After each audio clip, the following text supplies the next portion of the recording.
নমস্কার বন্ধুরা, কেমন আছো তোমরা? সঞ্চিতা লাইফস্টাইলের নতুন একটি ব্লগে আমি সঞ্চিতা আবার চলে এসেছি। আমি ইন্ট্রোটা মনে হয় আমি বুড়ো হয়ে যাবো, ব্লগ শেষ হয়ে যাবে বানানো, তাও আমি আর মনে হয় ইন্ট্রো বলার শিখবো না। মানে আমি ডেলি একবার করে ভাবি যে ইন্ট্রোটা আমি ঠিকঠাক মতন বলবো, বাট আমি ভুলই বলি। তো যাই হোক, তোমরা বুঝে গেছো নতুন ব্লগ নিয়ে এসেছি। আর সকালবেলা উঠে আজকে বিশাল প্রচুর মানে হাঙ্গামা কাজ আছে। হাঙ্গামা কাজ বলতে ওইখানে বেগুন পোড়া হচ্ছে, তোমরা দেখতে পাচ্ছ নাকি জানি না। এখানে হচ্ছে বেগুন পোড়া, আর এটা হচ্ছে বরবটি আলু আর পেঁয়াজ দিয়ে একটা ভাজা করব, চিকেন করবো। আজকে চিকেন স্টু করবো না, কারণ কি বলতো, চিকেন স্টু খেয়ে খেয়ে না আমার চিকেনের প্রতি এমন একটা ঘেন্না ধরে গেছে, আমার চিকেন মানে দেখলেই মনে হচ্ছে আমি পালাই। সেই জন্য আজকে আর চিকেন স্টু করবো না, আজকে একটুখানি চিকেন করবো। হ্যাঁ, মশলাটা কমই দেবো, কারণ যতই হোক জিমের লোক আছে ঘরে। আর এটা দেখো আদা কেটে রেখে দিয়েছি, একসঙ্গে আদা পিসি, তোমরা জানো যে আমি একসঙ্গে আদা পিসি। আর এই যে ইয়েটাকে ভিজিয়ে রেখে দিয়েছি, রসুনটাকে এমা এখানে আবার ফুটো তো কি কাটবে, তো এইগুলো সব পিসবো। দেখে একটা ফোন এলো, দাঁড়াও। হ্যাঁ বলো। ওরাও নিচে দাঁড়িয়ে আছে গো, ওই যারা আসছে ফ্ল্যাট দেখতে। হ্যাঁ ঠিক আছে।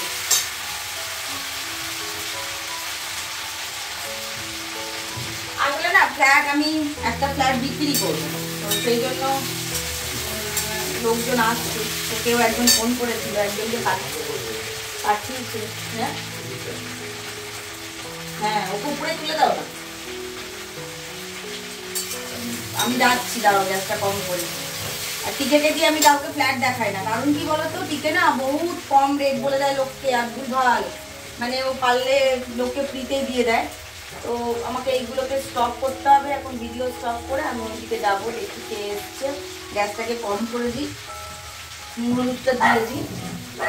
নুন হলুদটা দিলে একটুখানি বুঝে যাবে ব্যাপারটা, দিয়ে দেখি কি হয়, তারপরে এসে আবার তোমাদের সঙ্গে কথা বলছি। এইসবই চলতে থাকে জানো, ওই জন্য আমার রান্না করতেও দেরি হয়ে যায়। যেই দিকটা আমি দেখবো না সেই দিকটাই একটা ভয়ঙ্কর গন্ডগোল হয়ে যাবে। ভয়ঙ্কর গন্ডগোলটা আমি করতে চাই না। খুব উদাসীন মানুষ, সাংসারিক মানুষ নয়, তো ভালো মানুষ, আমি একটু খারাপ। তো এটাকে বসিয়ে এটা হোক, ততক্ষণ আমি একটু আসি ওই দিক থেকে। একটা ঘর ভাড়া নেবো, ভাড়া নিয়ে জীবন কাটিয়ে দেবো। 10,000 টাকা মাসে মাসে ভাড়া কাটবে, কাটুক গা, বাড়ি তো রয়েইছে। যখন ইচ্ছা হবে তখন কি আবার বাড়িতে থাকবো।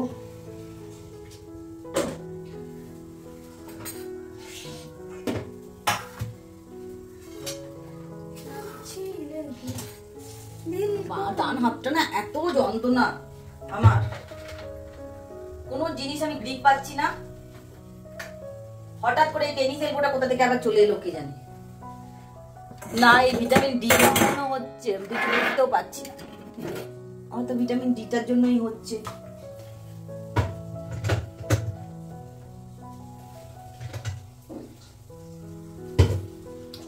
ওই যে তোমাদের বললাম একজন ঘর দেখতে আসবে, কাজটা তাড়াহুড়ো করে সেরে নিচ্ছি। কড়াইয়ে পেঁয়াজটা দিয়ে দিলাম, দিয়ে মশলাটা পিষে নেব। তোমরা হয়তো ভাবো যে আমি কীরকম বেটে নেব না বলে পিষে নেব বলি। আসলে কি হয়েছে জানো তো, অনেক দিন দেশের বাইরে থাকার কারণে আমি হিন্দিটা আমার বারবার কথার টানেতে এসে পড়ে। বাইরে তো জানো দুধওয়ালা থেকে নিয়ে শুরু করে পেপারওয়ালা, সবজিওয়ালা সবার সঙ্গে হিন্দিতে কথা বলতে হতো, সেই কারণে আমার একটুখানি হিন্দির টান হয়ে গেছে। কালার করে বসে আছে আর আমি একটুখানি করব। আর আমার দেখো বরবটি আলু ভাজা হয়ে গেছে, বেগুন পোড়া হয়ে গেছে, ওদিকে ভাত, ক্যামেরাটা কীরকমভাবে ধরছি, ভাত হয়ে আছে, দুধ গরম করা হয়ে গেছে। আর এদিকে দেখো মাংস হচ্ছে, ওদিকে কুকারে বুজোর মাংস সেদ্ধ, ধনেপাতার চাটনি করেছি, এটাকে একটুখানি নাড়বো কড়াইয়ে। আর ওইদিকে একটা চাটনি আছে, সেটা তোমাদেরকে আমি করে দেখাতে হয়। চশমাটা খুললাম কেন বলো তো, এইখানটা থেকে না, দাঁড়াও ওখানে বসি, অনেকক্ষণ ধরে আমি দাঁড়িয়ে আছি এই জায়গাগুলোতে না, 2-4টে সরি সরি, মানে আমরা দেখো হিন্দি হিন্দি বলে বলে এমন অভ্যাস হয়ে গেছে না, এটা আমাদের মানে খারাপ স্বভাব ভেবো না, গালাগাল তো নয়, হিন্দিতে তো ওইটা একটা ভাষা, আমাদের গালাগাল তো কি করার আছে। তো ওইখানে একটা দুটো চুল সাদা হয়ে আছে, তো ওইগুলোকে একটুখানি রং করব, তো করি, তারপরে আবার আসছি তোমার সাথে কথা বলছি। রান্না বান্না হয়ে গেছে, আমি এবার চান করতে যাব। আর টিকে দুটোর লোক, ও 2 PM वाला खाने वाला লোক, আর আমি হচ্ছি 3 PM वाला खाने वाला লোক।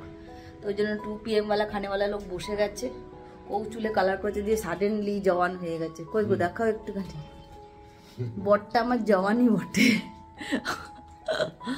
আমি লাগিয়েছি। এবার চান করতে যাব, চলো চান করে তারপরে আবার আসছি তোমার সঙ্গে কথা বলতে। এই জন্য জানো তো আমি ডাক্তার দেখাই না, দাঁড়াও ক্যামেরাটা একটু টেরা লাগছে। 7 পরত ক্রিম দেয়, এটার পরে এটা, এটার পরে সেটা, ওই জন্য স্কিনের ডাক্তার দেখাতে ইচ্ছে করে না আমার। কত যে দিয়েছে, এটা লাগাবেন ওটা লাগাবেন, সারাদিন আমি শুধু ক্রিমই লাগাতে আছি। সকালবেলা উঠে 3-4 রকমের লাগিয়েছি, আবার এখন 3-4 রকমের, ঠিক হয়ে যায়, কিন্তু আমার এত ক্রিম লাগানো অভ্যাস নেই। আর মুখের যত্ন সারাদিন ধরে ক্ষমতার বাইরে।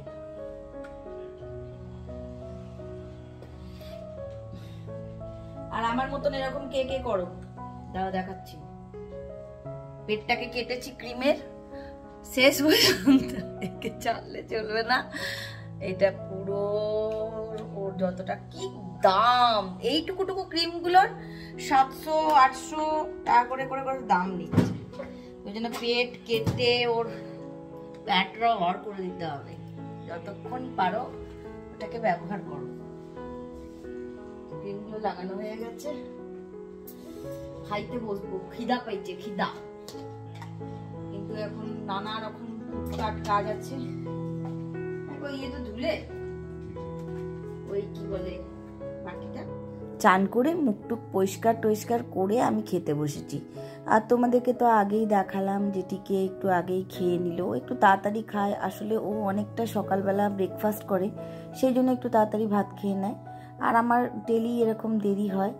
তো যাই হোক, খাওয়া দাওয়া করে আমরা দুপুরবেলাতেই বেরিয়ে গেছিলাম শ্যাম বাহাদুর পিকচারটা দেখতে।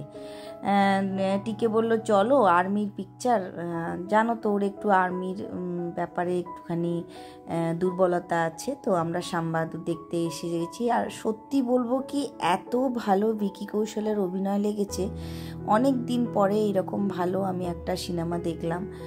ওই সময় অ্যানিম্যাল পিকচারটাও চলছিল, বাট আমি অ্যানিম্যালটা দেখিনি, আমার অত মারপিটের বই ভালো লাগে না। আর যেহেতু হাজব্যান্ড আর্মিতে সেই জন্য ছিল, তো সেই জন্য আর্মির প্রতি দুর্বলতা আমারও একটা আছে। এবং সত্যি বলতে কি, আমার সত্যিই বইটা খুব ভালো লেগেছে এবং খুব সুন্দর অভিনয়টা লেগেছে। দিয়ে দুজনে মিলে একটু ঘুরঘুর করলাম। সিনেমা দেখতে এসেছি, তনু কেউ নেই, আমরা পুরোপুরি দুজনে মিলে সিনেমা দেখতে চলে এসেছি। রবকা বান্দা হ্যায় ইয়ে, কি জানো নামটা, শ্যাম বাহাদুর। আমরা অ্যানিমেল দেখিনি, আমরা শ্যাম বাহাদুর দেখলাম। অ্যান্ড জানো আমরা একটু আর্মি ভালোবাসি, তো ভালো লাগলো, বইটা দারুণ লাগলো। এবার একটুখানি ঘুরবো, যে মেলা যাবো, মেলা আজ ঘোরার ডেট। টিকে ফাঁসিয়ে এসেছি, মেলা কোথাও যেতে চায় না, বলে ফেসে গেছে যে তোমায় নিয়ে যাবো, চলো। সিনেমার থেকে বেরিয়ে আমি আর টিকে মিলে একটুখানি মেলা, এখানে আমাদের দুর্গাপুরে এবারে প্রথম এসছে দুর্গাপুর উৎসব। তো দুর্গাপুর উৎসবে এসে আমরা একটুখানি মেলা দেখলাম, মেলা দেখে তারপরে বাড়ি ফিরবো। আসলে আজকে আমাদের এই দুর্গাপুর উৎসবে আদিতি মুন্সি এসেছিল, তো গান বাজছিল বলে মিউট করে দিচ্ছি। ব্যাস সারাদিন আমার কেটে গেল। সারাদিন তোমাদেরকে দেখালাম কি কি করলাম, সিনেমা দেখে একটুখানি মেলা ঘুরে এইমাত্র ঘর ঢুকলাম। তো আজকের ব্লগটা আমি এখানেই শেষ করলাম। আই হোপ তোমাদের আমার ব্লগটা ভালো লেগে থাকবে। যদি লেগে থাকে তো লাইক, কমেন্ট এন্ড সাবস্ক্রাইব করে চ্যানেলটাকে, বেল আইকনটাকে অল করে দিও। ওই যে বসে গেছে গেম নিয়ে, আর আমি ঘুরঘুর করছি। এবার খাওয়া দাওয়া করবো, 10:30 বাজে।